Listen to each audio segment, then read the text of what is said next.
13h30, bienvenue à ce webinaire Copilot plus Agent, l'essentiel en 30 minutes chrono pour les partenaires. Je suis Chloé Guillaume, architecte solution dans la division partenaire de Microsoft France et j'ai le plaisir toujours de co-animer ce webinaire avec Pierre Bourdal, notre spécialiste Power Platform dans la même équipe. Salut Pierre. Salut Chloé, bonjour tout le monde. Et on a l'extrême grande chance d'accueillir aujourd'hui en guest Frédéric Gisbert, qui est architecte solution avec nous aussi, mais qui est spécialiste sur la partie data et surtout sur Microsoft Fabric. Salut Frédéric. Bonjour tout le monde. Et Fred, tu n'es plus que solution architecte, mais tu es également écrivain depuis quelques mois. Tu as sorti un super bouquin sur Microsoft Fabric. Tu peux nous en dire un petit peu plus? Oui, c'est vrai, on a sorti un bouquin avec, je l'ai coécrit avec des brillants co-auteurs Microsoft et aussi un partenaire, MVP. Et donc c'est un bouquin qui traite de tout ce qui est la plateforme Fabric aujourd'hui au sens large. Et bien évidemment, on intègre aussi un chapitre IA et le monde agentique dans ce bouquin. Donc voilà, donc je vous laisserai découvrir ce livre et surtout vous abonner à la newsletter LinkedIn sur laquelle on publie pas mal de nouveautés sur ce livre. Ouais, moi, il est dans ma bibliothèque, il est même dédicacé. T'as vu? Tant mieux. Ouais, j'espère qu'on fera une petite séance de dédicace à l'occasion alors. Non, c'est bon. On va attaquer. Alors, pour rappel, hop, je passe. Sujet Copilot plus Agent. Je suis allée trop vite. Je reviens en arrière. Copilot plus Agent, principe en 30 minutes chrono, vous parlez de tous les sujets qui concernent Copilot et les agents. Et aujourd'hui, nous en sommes à notre 13e session et dernière session pour le moment sur Data Fabric. Mais avant, Pierre, est-ce que tu peux nous rappeler un petit peu le fonctionnement de ce webinaire? Ah non, pardon, j'ai encore oublié. Ça se termine aujourd'hui, mais ce n'est pas réellement terminé parce que pour aller plus loin, on a une autre académie qui se met en place dès aujourd'hui. Pierre, tu nous en dis un petit mot? Ouais, tout à fait. C'est en fait nos collègues qui travaillent plutôt sur la partie plutôt dev et qui entament une série de 5 workshops. Et donc, qui commence aujourd'hui, le 2 juin, et il commence cet après-midi. Vous pouvez toujours vous inscrire, vous avez le lien en dessous. Et donc là, si vous voulez aller plus loin dans la conception, dans le développement de ces agents, ben en fait, c'est vraiment le workshop qu'il vous faut. Et n'hésitez surtout pas à vous inscrire. C'est complètement gratuit, c'est en français, et comme ça, vous pourrez aller beaucoup plus loin dans cette partie agentique. Super. Donc, on a le QR code là, on peut s'inscrire et donc ça commence ce soir à 17h. Donc, n'hésitez pas à y Voilà. aller. Pour le Et donc sur fonctionnement, notre webinar, lui, il n'a pas oui. changé. Et comment il fonctionne? Alors, sur le fonctionnement, toujours pareil, ça n'a pas changé. Pas de micro, pas de caméra, pas de chat, parce que 30 minutes, c'est court, on a beaucoup de choses à voir avec Frédéric. Les webinars seront disponibles ensuite, les différentes sessions sur notre chaîne YouTube, donc vous avez le lien en bas, le ak.ms GPS France Partner Copilote /vidéo. Et vu que c'est la dernière, on ne prendra plus les questions. Pierre, par contre, on a quand même besoin de l'aide de tout le monde sur la partie Ouais, feedback. ouais, tout à fait, Chloé. Donc là-dessus, plutôt que un questionnaire pour vos questions-réponses, là, on a besoin de votre feedback, de récupérer en fait ce que vous avez pensé de cette série de 13 épisodes que l'on a fait toutes les semaines depuis 13 semaines. Et donc ça en fait pas mal. Non, 14 semaines. On a oublié, il y a une semaine, on n'avait pas pu le faire. Et voilà, donc répondez aux questions. Vraiment, nous, ça nous aidera. Ça va nous aider aussi pour répondre à la question d'après, Chloé. Et oui, on a eu comme question cette semaine le fait, est-ce qu'il y aura une saison 2 de Copilot plus Agent? Donc, pour le moment, on ne sait pas encore, on espère, mais on a vraiment besoin de vous, de nous donner vos feedbacks. Qu'est-ce qui a marché, qu'est-ce qui n'a pas marché, de quoi avez-vous besoin pour éventuellement relancer ça et avoir le training et les informations au plus près de vos besoins pour vous aider dans votre quotidien sur les questions Copilot et Agentic. Voilà. Et pour ceux qui n'ont pas eu le temps de noter l'URL, etc., on la rappellera bien sûr dans les réseaux. Ne vous inquiétez pas. Yes. Un petit rappel, Pierre, quand même, avant d'attaquer avec Fred. Les webinaires qu'on fait ne constituent en aucun cas un engagement contractuel de Microsoft.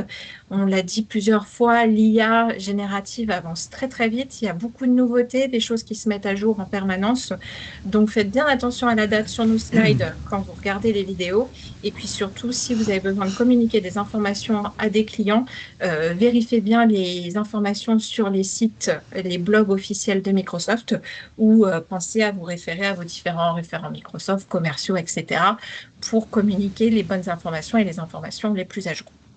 Et sur ce, on va pouvoir, Fred, attaquer avec toi sur Fabric et comment en fait Fabric va pouvoir nous aider à construire des agents, parce que jusqu'à présent, nous, on est resté dans cette partie agent, mais il y a toute la partie data qui va pouvoir nous aider, et tu es là pour nous en parler aujourd'hui. Tout à fait. Ben, merci Chloé. Puis oui, en effet, hein, pour faire juste la transition, comme on dit chez Microsoft, la data sans l'IA, enfin l'IA sans la data, plutôt, et les deux, enfin ça va dans les deux sens d'ailleurs, hein. Mais l'IA sans data, ben, c'est pas forcément du bon IA, surtout à l'intérieur de l'entreprise et avec les données d'entreprise. Donc là, je suis ici pour repositionner un petit peu toute cette approche agentique dans le monde de la data à Microsoft. Juste une introduction très rapide sur Microsoft Fabric. Microsoft Fabric, c'est la nouvelle plateforme, et quand je dis nouvelle, elle a déjà 18 mois d'ancienneté, hein, mais c'est la nouvelle plateforme de données de Microsoft dans le cloud. La stratégie de cette plateforme, c'est vraiment de donner le choix et l'opportunité à tous nos clients de développer, de déployer leurs solutions de données directement sur la fabrique, mais peu importe le type de solution, que ce soit de l'analytique, des bases de données, que ce soit des solutions temps réel, des modèles sémantiques très liés aux usages métiers ou de l'intégration d'OC, tout ça est possible avec Microsoft Fabric. Et dans Microsoft Fabric, on a en transverse deux choses. La première, c'est le OneLake, le réceptacle de toutes les données qui correspond un peu au OneDrive de la data, pour faire un parallèle un petit peu avec le monde collaboratif. Et surtout cette stack IA, cette fameuse stack IA. Alors, on entend beaucoup parler des copilotes dans Microsoft Fabric, mais on va voir aujourd'hui qu'on peut aller un petit peu plus loin et on va pouvoir, dans notre stratégie maintenant, développer ce qu'on appelle des agents dans Fabric, donc des data agents, des agents liés à la donnée, directement dans Microsoft Fabric. Donc comment ça s'articule? Vous allez avoir le réceptacle des données d'entreprise qui va atterrir sur le OneLake, donc je le redis encore une fois, le OneDrive de la data. Donc la philosophie, si on va aller connecter Microsoft Fabric par exemple comme un data hub dans l'entreprise, le connecter à toutes les données opérationnelles ou non opérationnelles de l'entreprise, on va aller créer des agents au-dessus des données. Et donc, vous allez hériter d'agents conversationnels au-dessus de vos données d'entreprise. Et on va voir qu'on va pouvoir s'interfacer avec beaucoup d'applications Microsoft, mais aussi des applications en dehors de Microsoft. Donc, si on regarde un petit peu plus précisément comment on va aller construire ces agents de données, donc déjà, la première chose, vous allez construire votre data agent, votre agent. Donc ça va vous permettre de le connecter à vos sources, mais surtout de le sécuriser. Vous allez avoir un agent, vous allez le partager dans l'entreprise, y appliquer les différentes sécurités.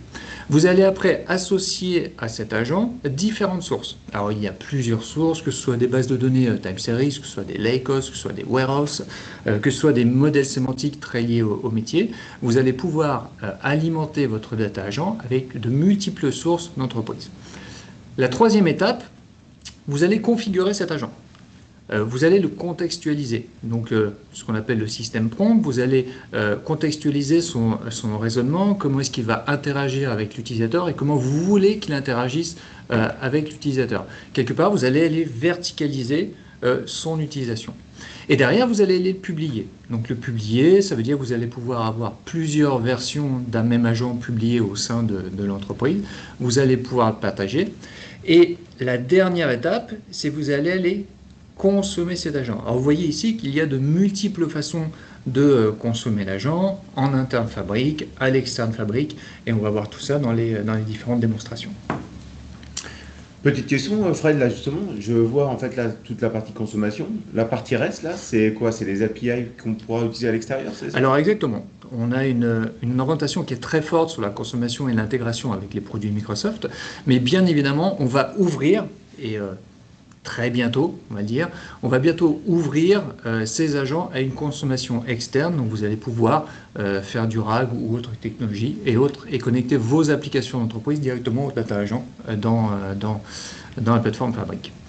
Donc ce que je propose, c'est directement de voir une petite démonstration de la première étape. C'est on va aller construire ce data agent. Donc je suis dans mon interface Fabric, je suis dans un groupe de travail, dans un workspace, et sur ce workspace, je vais voir ce qu'on appelle mon task flow, donc ma décomposition de toute ma chaîne d'intégration de données. Et en bout de chaîne, eh bien, ici, j'ai une tâche de type agent où j'ai été créer des agents. Si je veux créer un agent, c'est très simple, je vais créer un agent comme tout autre artefact à l'intérieur de Microsoft Fabric. Donc là, je vais cliquer sur l'agent que j'ai déjà créé. Donc on voit qu'il est lié à Lakehouse, donc on va dire simplification à une base de données. Je vais sélectionner mes tables sur lesquelles l'agent va pouvoir aller se sourcer d'informations. Je vais pouvoir lui donner des instructions IA, c'est plutôt le système prompt, c'est la verticalisation de mon agent. Donc là, je vais le spécialiser sur les questions sales, de vente. Je vais pouvoir aussi aller l'enrichir avec des requêtes déjà existantes et peut-être connues des data engineers et les associer à des questions en langage naturel. Donc ça va enrichir l'expérience de l'agent et ça va lui permettre d'être beaucoup plus pertinent sur les réponses qu'il va pouvoir donner aux utilisateurs. Okay. Et bien sûr, derrière, je vais aller publier cet agent. Donc une fois que je vais publier cet agent, je vais pouvoir avoir différentes versions de l'agent, je vais pouvoir switcher d'un mode draft à un mode publié, etc., etc. Donc si on regarde un petit peu comment ça se déroule, comment ça se passe, on va lui poser une question. Donc là, je lui demande des informations de vente suivant les différentes géographies. Il va aller interroger les données, il va aller chercher les données. Vous voyez que assez rapidement, il me donne par année et par ville la somme des ventes qu'il a eues. Donc il y a une notion vraiment très forte de transparence qu'on va aussi exposer la requête SQL qui a servi à la génération des informations. Donc là, on était sur une requête simple, je vais lui donner un autre prompt, je vais lui dire, va me chercher un petit peu de l'insight, un petit peu de la valeur de ces données, et donne-moi aussi la meilleure représentation en Python pour avoir un graphique pertinent sur les données. Et donc derrière, il va aller me faire la réponse, il va aller me chercher ici de l'insight sur les données, donc quelle est la ville avec la plus forte croissance, il m'a sorti des informations de comparaison entre deux pays différents, donc voilà, il était un peu cruncher mes données et voir ce qu'il pouvait faire sortir de majeur sur ces données. Derrière, il m'a donné un peu de code Python pour dire voilà la meilleure des visualisations, et en plus il m'explique pourquoi. Il me dit voilà pourquoi, et il m'explique le code Python qui m'a généré. Donc ça c'est assez sympa, donc j'étais sur une seule source de données. Donc là je vais aller lui rajouter une autre source de données, donc je vais toujours pareil, choisir mon groupe de travail, et là je vais prendre un petit peu ce qu'il y a de très présent dans les entreprises, un modèle sémantique sur lequel repose Power BI, et donc là c'est un modèle sémantique des ventes par district qui a été ajouté comme source à mon agent.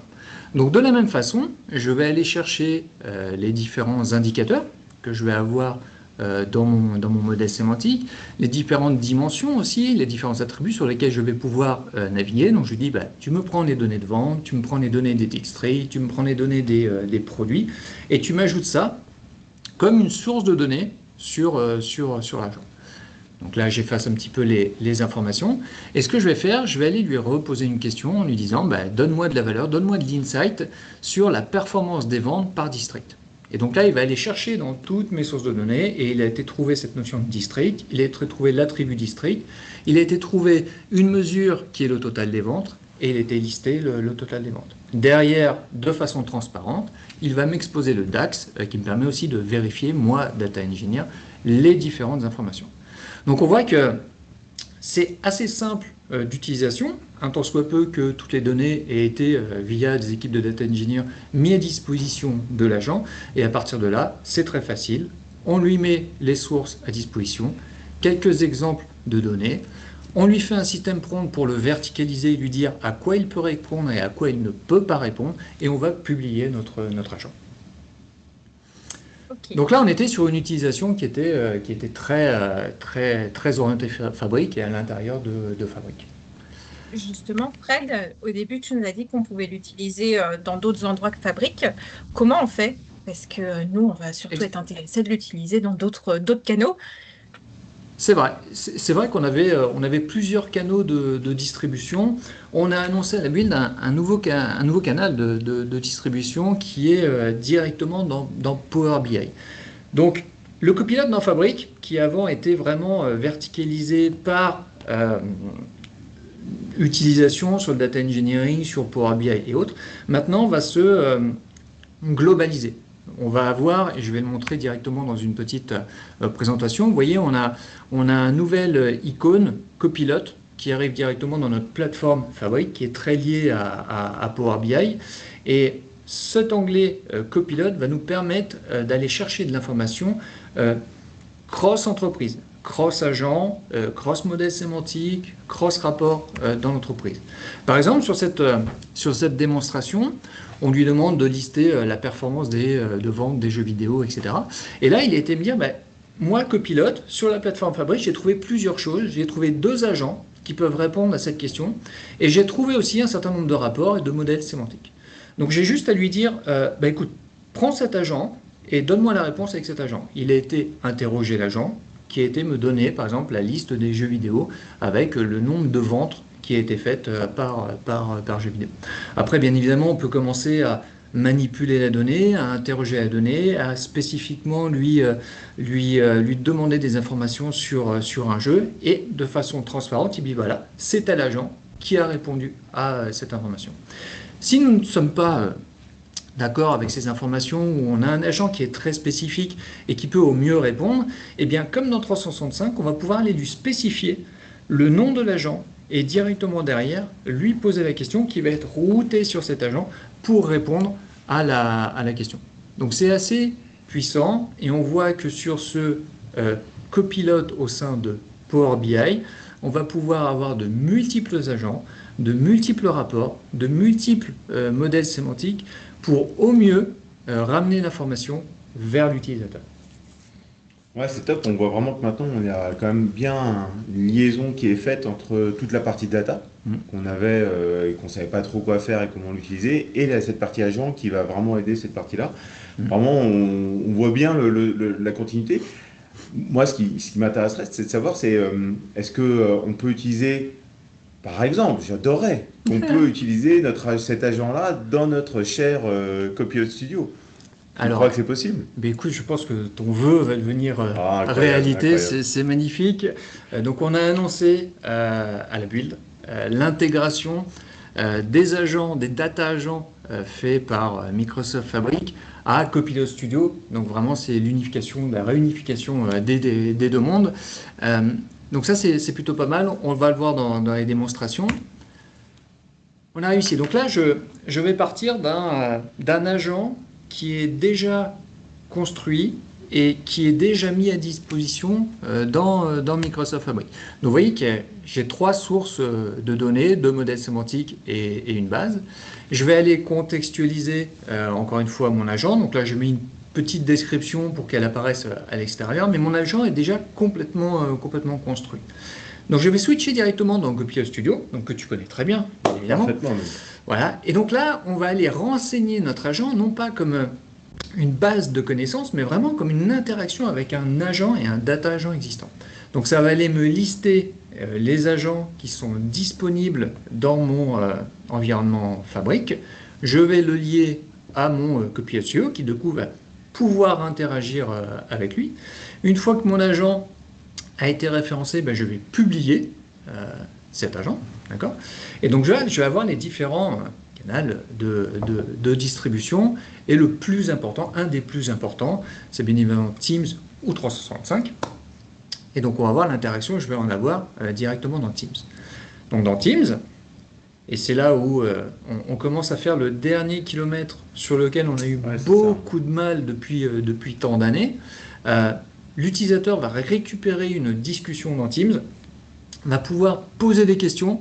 Donc là, des questions sur les clients par rapport aux revenus des personnes qui viennent acheter, justement. Et donc là, l'agent va directement aller interroger le data agent Fabric, qui lui va aller interroger les données d'entreprise, va remonter des informations et les retourner directement dans l'interface Teams.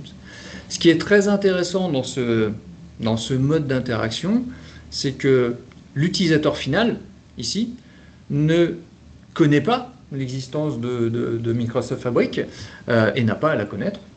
D'ailleurs, tout est fait en amont potentiellement avec les équipes IT, Data Engineer et autres, et lui hérite avec cette stratégie agentique d'une conversation en langage naturel, et il va pouvoir, au-delà de la simple IA des questions généralistes, directement poser des questions sur les données de l'entreprise d'une façon sécurisée. Et ça, je vais le dire ici, façon très sécurisée, parce qu'un même agent va pouvoir adresser plusieurs populations qui vont accéder à des données d'entreprise potentiellement au même modèle sémantique, mais on va garder ce qu'on appelle par exemple le row level sécurité. Chaque utilisateur ne verra que les données sur lesquelles il est sécurisé. Donc on aura vraiment une translation de cette sécurité depuis Teams, Copilot Studio, Microsoft Fabric et vers la donnée d'entreprise. Ouais, c'est top. Top, franchement top, ça donne envie. C'est clair que là, on l'a vu dans Copilot Studio, on a vu cette fameuse fonctionnalité qui a été annoncée à la build sur la partie agent to agent. Donc on voit que cette intégration, elle passera par là. Et donc, oui, on comprend tout d'un coup l'articulation d'architecture qu'on voit entre nos différents agents, un peu comme des microservices qui sont entre agents. Et franchement, ouais, on voit bien la projection et on a hâte de pouvoir essayer ça. Et en plus, on profite de tous les canaux qui sont ouverts par Copilot Studio. Ouais, c'est ça clair. aussi qui est super intéressant. Clair. Donc ouais, franchement, ça donne, c'est vraiment top. Vraiment, moi j'adore. Maintenant, en fait, il y a encore beaucoup de choses à voir. On voit qu'un nouveau monde s'ouvre à nous qui s'appelle le monde de Fabric. Exactement. Après le monde d'Azure de la semaine dernière avec Franck, là, le monde de Fabric plus. Exactement. Bon, on n'a pas fini, Chloé. Je pense qu'il va falloir. Non, mais c'est super. C'est-à-dire qu'on va pouvoir exploiter beaucoup plus de données. Et puis, on va pouvoir les exploiter facilement dans tous nos agents et les intégrer au monde M365. Donc ça, c'est top. Donc, déjà, est-ce qu'on peut au moins récapituler tout ce qu'on a vu aujourd'hui? Parce que je pense qu'il y a quand même pas mal de choses. Il y a pas mal de choses et on a hâte de pouvoir mettre tout ça en pratique. Ah, j'ai perdu le contrôle. Non, j'ai pas perdu le contrôle. J'ai relancé la vidéo. Le récap. Et Fred, tu me dis si je me suis trompée quelque part. Voilà. Récap. Donc, Fabric, on a dit c'était la plateforme de données unifiée en mode SaaS de Microsoft, qui a un peu plus de 18 mois, mais elle est encore assez récente. Elle rassemble tous les outils nécessaires pour tout ce qui est gestion de la donnée et visualisation de la donnée. On a cette nouvelle partie que tu nous as présentée aujourd'hui, qui sont les data agents, qui avant, pour certains, vous l'avez peut-être entendu, s'appelaient les AI skills, et qui sont donc des agents IA conçus sur les données qu'on a dans Fabric et qu'on va pouvoir utiliser pour poser des questions en langage naturel sur les données qu'on a dans Fabric. Et enfin, ces data agents, et c'est ça qu'on attend énormément de notre côté, on va pouvoir les exploiter dans tout un tas d'autres agents qu'on a chez nous, à savoir des agents côté Copilot Studio. On va pouvoir utiliser le canal Teams aussi pour les voir. Tu nous as montré Copilot dans Power BI et on va pouvoir l'avoir bien sûr dans M365 Copilot. On a très hâte de pouvoir les utiliser. C'est bon pour ce récap? Je pense que j'ai tout dit. Ouais, parfait. Globalement. Extraordinaire. Top, nickel. Bon, on a retenu ça. Et Pierre, du coup, nous, c'était notre dernière session. Merci Fred de nous avoir accompagnés pour cette 13e session. Mais l'aventure du training donc, continue cet après-midi, 17h, avec l'Académie Agentic. Donc, vous pouvez encore vous inscrire, n'hésitez pas. Et on rappelle à tout le monde, Pierre, qu'on a besoin de vous pour le sondage. Ouais, vraiment essayer de répondre. Il y a pas mal de petites questions, mais voilà, on a vraiment besoin de ça, d'avoir votre retour, surtout sur qu'est-ce que vous avez aimé, pas aimé, surtout ce que vous avez pas aimé, ce que vous voudriez qu'il y ait. Comme ça, ça nous permettra de nous améliorer et ça nous permettra aussi d'avoir des arguments pour pouvoir proposer une saison 2. Voilà, et ça, c'est important pour nous. Et je rappelle à tout le monde que en fait tout est disponible à chaque fois sur YouTube, donc la chaîne restera, elle sera toujours là et disponible. Et donc le lien magique qui est aka.ms Copilot Agent Academy sera toujours là. Nous on l'utilise toujours, c'est notre outil de travail d'équipe, donc On le fait évoluer au fur et à mesure des liens qu'on trouve. Donc vous pouvez le mettre en favori, comme ça vous êtes sûr de toujours avoir les bons liens ou les bonnes choses intéressantes qu'on aurait nous trouvées. Et je vous répète, comme il est sur GitHub, vous pouvez même y participer. Hein. Je prends votre change request avec grand plaisir.